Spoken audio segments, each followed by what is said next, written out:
Muchas gracias, Gloria,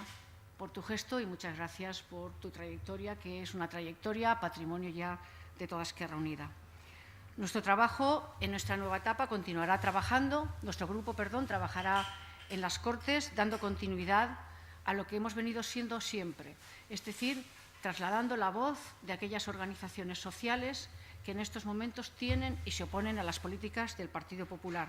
Sindicatos, organizaciones vecinales, medioambientales, feministas, pacifistas o culturales seguirán siendo un referente de Esquerra Unida, del grupo de Esquerra Unida en las Cortes, a la hora de elaborar sus iniciativas parlamentarias y establecer las actuaciones de control frente al Gobierno del presidente Camps.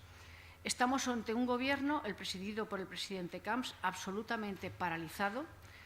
un Gobierno que en estos momentos tiene una falta de iniciativa alarmante frente a los problemas que aquejan a la sociedad valenciana, un Gobierno que está utilizando la crispación política y trasladando su enfrentamiento con el Gobierno de Madrid, con el Gobierno de Zapatero, a las instituciones valencianas y que poco a poco las está deteriorando en su contenido político y en sus funciones democráticas.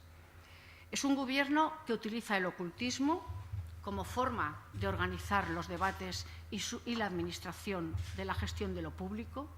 y que en ese sentido está privando a la oposición de poder ejercer la labor que la ley le otorga, que es la labor de control de las funciones públicas, la labor de control del Ejecutivo valenciano. Nosotros entendemos que esta situación es sumamente grave porque, en definitiva, de lo que se trata es de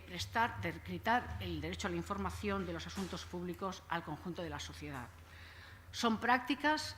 que utilizan para tapar su ineptitud y ocultar ante los valencianos y las valencianas que sus prioridades políticas no son las del conjunto de las ciudadanías, las que responden a los problemas de la ciudadanía realmente, sino sus prácticas políticas y sus prioridades políticas favorecen a aquellos grupos económicos que se han venido beneficiando últimamente de sus actuaciones.